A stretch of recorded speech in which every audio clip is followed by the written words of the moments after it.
Петар, ти благодарам за вклучувањето и едно големо браво за Сдруженијето Мовембар од Велес, кои што работат во насока нели на подигнување на свесноста за машкото здравје.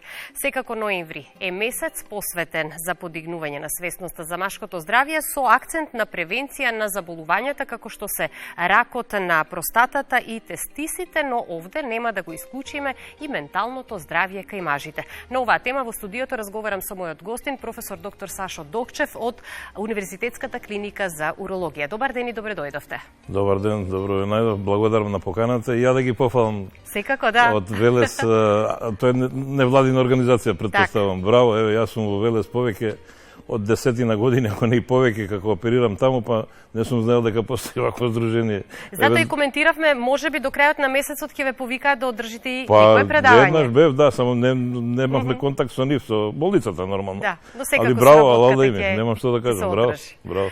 Превенцијата, како што напоменавме, е клучна за рано откривање на заболувањата. Ракот на простатата е едно од најчестите заболувања кај мажите, а неговото рано диагностицирање може значително да ги зголеми шансите за успешен третман. Затоа и ова е кампања која што се прави во месец ноември за подигнување на свесноста и раната детекција. Па ја би сакал кампањата да ја водиме цела година, а не само еден месец, меѓутоа добро и ова. Добро и ова и благодарение на вас медиумите. Навистина сме сега, мислам, доволно присутни, не само јас, него и моите колеги уролози. Најинтересни сме сега во овој период од годината. Така да ги посоветуваме нашите сограѓани од машката популација да се јавуваат барем еднаш годишно на преглед. Мислам дека тоа не е некое посебно оптеретување, да еднаш се посети уролог, да се види состојбата со простатата. Не само со карциномот на простата, кој е застрашувачки, нормално, меѓутоа и со бенигното заболување. И тоа е, ако е бенигно, знае да направи големи проблеми со здравјето. Посебно со мочниот меур, со бубрезите да се влоши состојбата и така натаму. Така да, од тие причини, бар еднаш годишно треба да се посети уролог. Еве ќе напоменам, као секаде го зборам тоа, па и овде ќе да подсетиме, во скандинавските земји, еднаш годишниот преглед е обавезен. Законски регулиран. Задолжителен. И не само за машкото здравје, но и кај женската популација. Ако се открие карцином кај човек кој не бил еднаш годишно на контрола, трошковите за лекувањето, значи сметките сам си ги плаќа. Тоа е вака малце едно драстично решение. Меѓутоа добро влие врз граѓаните, има ефект за да може да се грижат. Затоа што лекувањето е навистина доста скапо, посебно ако не се и операцијата е скапа, не викам не, али и лековите кои се преминуваат се доста скапи, тоа се хормонални лекови, па цитостатици, ако треба се дадат, па зрачна терапија, значи комплицирано е лекувањето, ако не се откриено, иначе операцијата е прва работа. Ќе продолжиме со разговорот за ракот на простатата, кој што е всушност и втор најчест облик на рак кај мажите во нашето однебје, а во најголем број случаи ги погодува мажите постари од 40 години.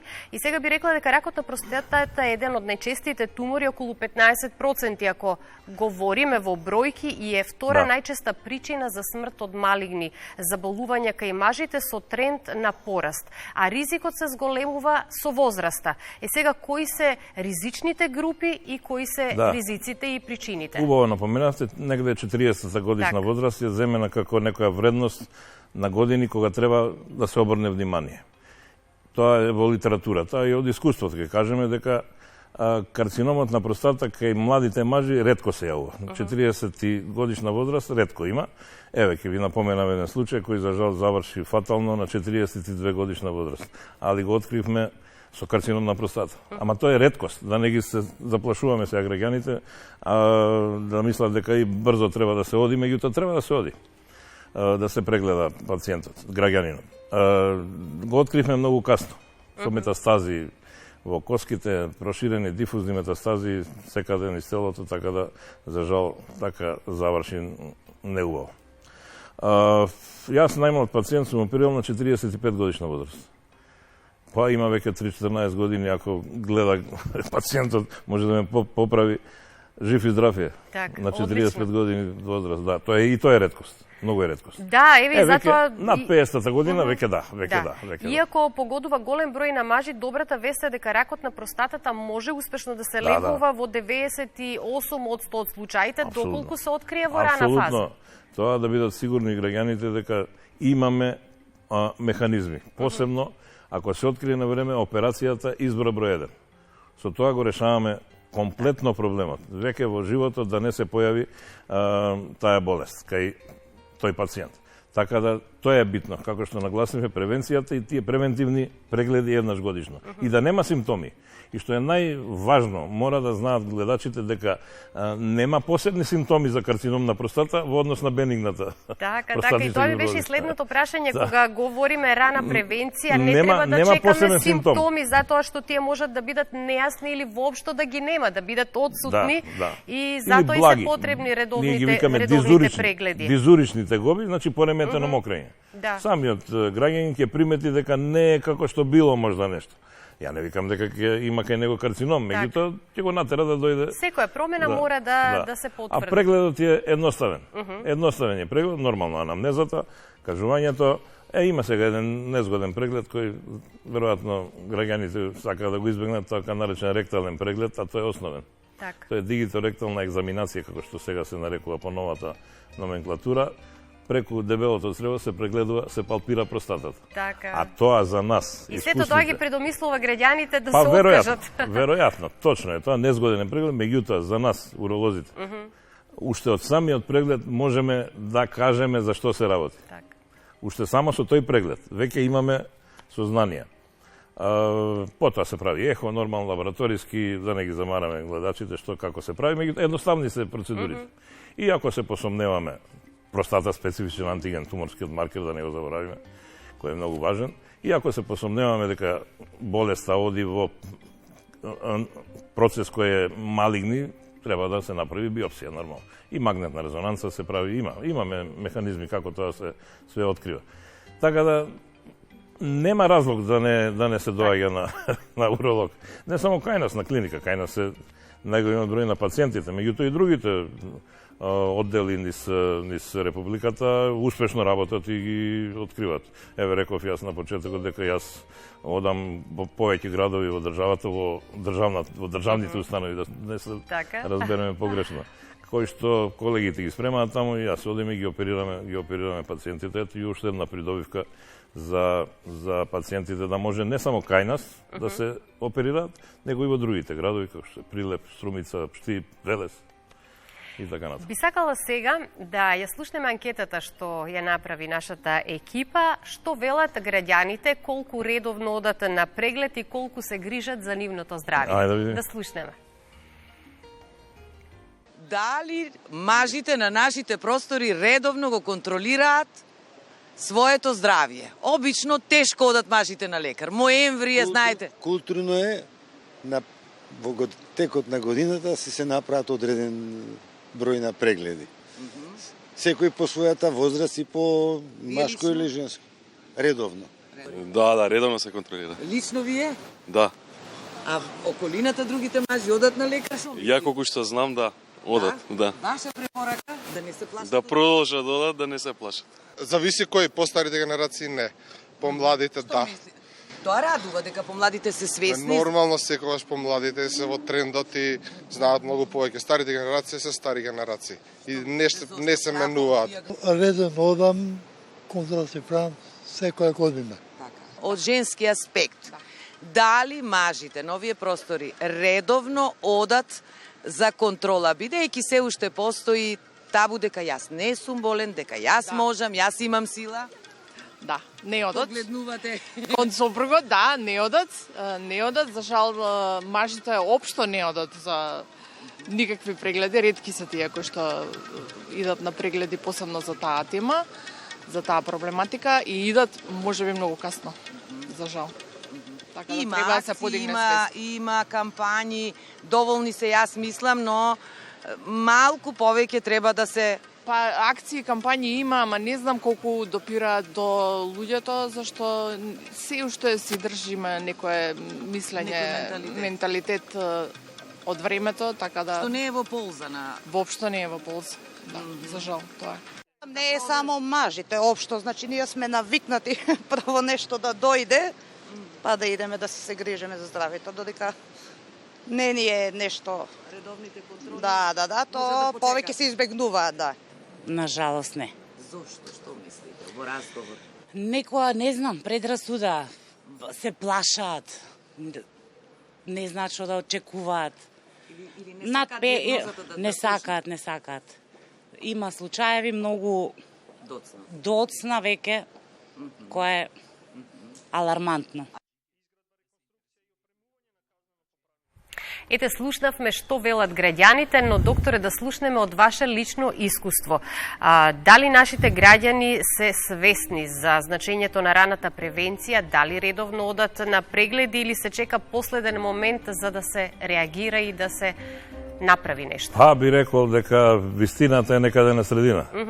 Сакам да биде обратно, да ги натераме што повеќе нашите граѓани од машка популација да доаѓаат на прегледи, меѓутоа можам да приметам дека има напредок. Има напредок. Секоја година мислам дека има напредок некој кои овие наши кампањи го постигнуваат за да ја побудиме свеста кај машката популација, меѓутоа се уште тоа не е оној процент што сакаме да го постигнеме. Еве нека биде и ова, еве од анкетата, добро што анкетиравте и од женската популација. Па еве да ви кажам, ако мажот болува од простата, дали е бенигна или малигно заболување, и сопругите имаат проблем. Зашто навечер се станува по 5-6 пати на мокрење и не им остана сон ни на жените, ни на сопругите. Им останува и на жените обврска да ги поттикнуваат мажите да бидат секако поодговорни и да се грижат за своето здравје. Убаво кажа. Рековме, уште еднаш ке потенцирам, успешноста на лекувањето зависи од раното откривање. И тоа 100% го кажувам, со најголема нота на сигурност, дека успешно се лекува. Ако го фатиме во рана фаза. И такви примери, не само од литература, ја од искуство го зборам. Кој знае колку пациенти имам оперирано јас од карцином на простата. Ретко некој не можам сите да ги спасам нормално, али тоа се све со метастази. Нема метастази. Лекувањето е 100% да речем. Кога говориме за грижата за машкото здравје и заболувањата кои што се најчести се однесуваат на мажите, говориме нели за ракот на простатата, но и за ракот на тестисите. И ракот на тестисите најчесто ги погодува мажите на возраст од 15 до 35 години, а најголем број заболени се на возраст од 30 до 34 години. Со рано откривање, стапката на преживување исто така е висока, над 90%. И сега онаа што особено мене ме зачудува, зошто е толку ниска стапката на возраст за појава на рак на тестисите? Уште пострашно заболување. Среќа не е толку често како карциномот на простата, што се јавува кај повозрастната популација. Ова се јавува за жал кај машката популација до 40 годишна возраст. Има и над 40 годишна возраст, меѓутоа тоа се ретки. Ретки случаи со тумори на тестиси.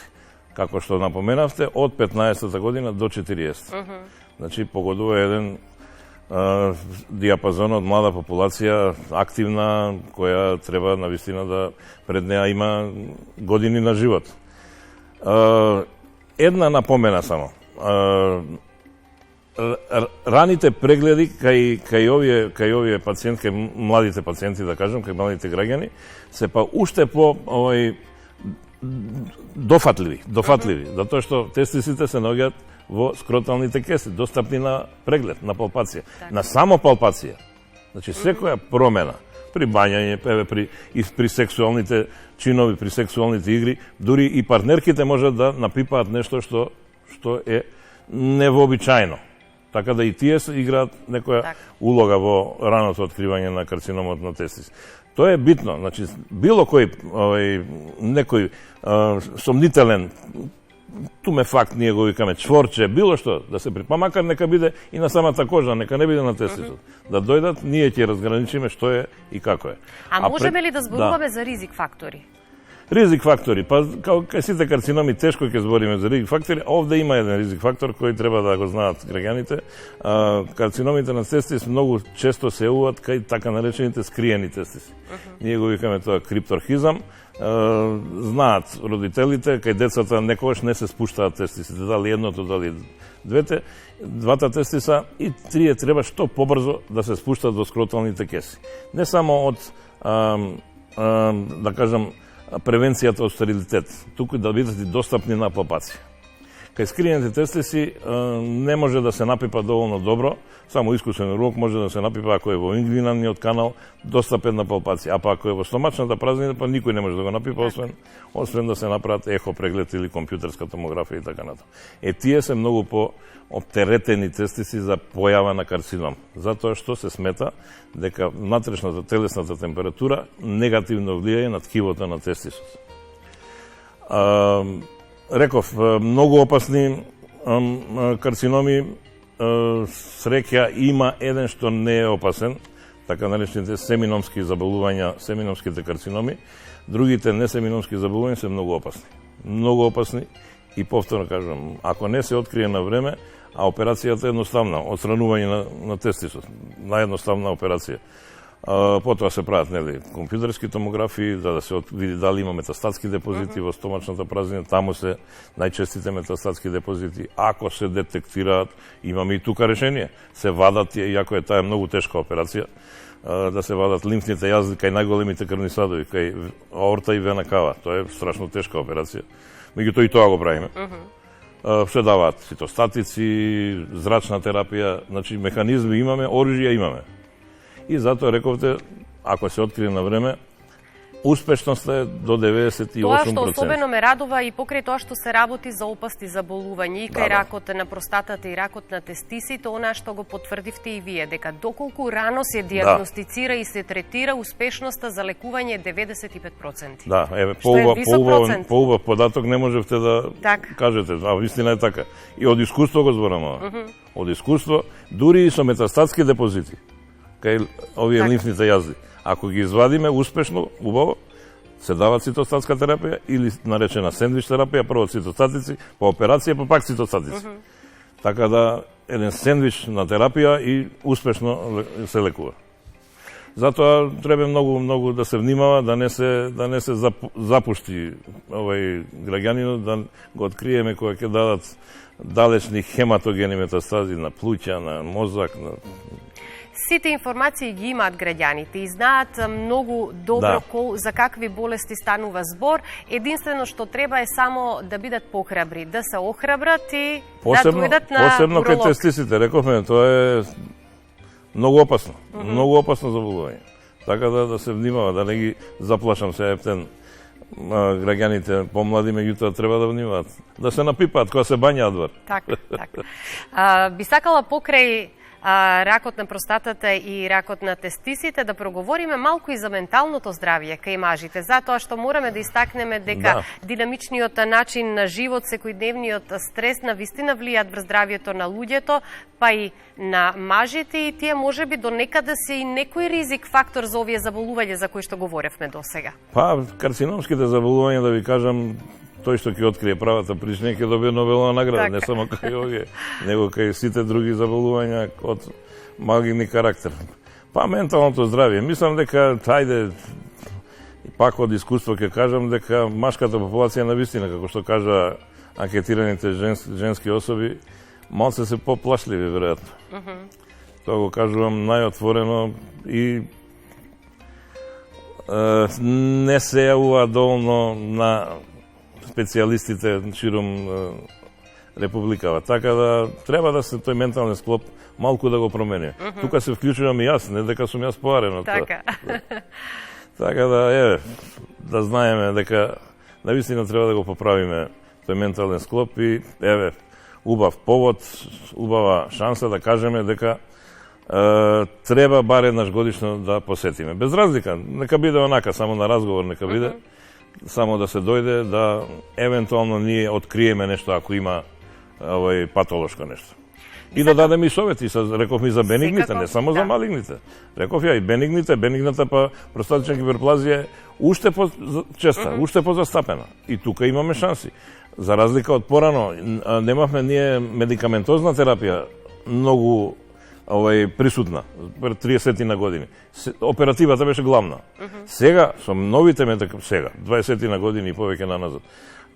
Оперативните зафати ги намалихме дури до 40 до 50%. Така да имаме добра медикаментозна терапија. Не мора само страв да биде од операција. Так, токму и со тоа сакав да го заокружиме разговорот дека ги следиме светските трендови во здравството кога станува збор за урологијата и имаме соодветни начини за третман на болестите со кои што им се овозможува квалитетен живот на пациентите. Да. Еве, најновиот е метод со ласерската простектомија која введовме пред некоја година и веќе имаме оперирано голем број на пациенти, дури имаме еден докторант на таа тема. Така. Колегата Трајковски, и драго ми е што и уште повеќе од младите колеги ја прифатија како метода. И тај ќе се развива и во иднина. Сега се уште е златен стандард на трансуретрална резекција што ние ја викаме со високофреквентна струја, тај е златен стандард не само кај нас, него секаде во светот. Али ласерската простектомија трансуретрална полека навлегува. Навлегува во сите земји во Европска унија, така да во Америка, да не зборам. Така да иднината е веројатно тоа, како што роботиката ќе навлезе наскоро во Америка, роботиката е малтене секојдневна. Па еве и во Европа, полека почнува, кај нас се уште нема, па ајде се надеваме дека ќе доживееме ние постарите, помладите секако ќе доживеат. Так.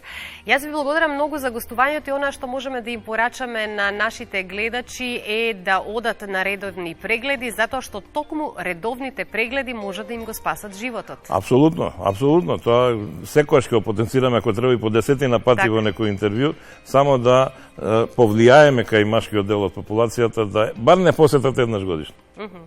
Ви благодарам многу за гостувањето. Благодарам.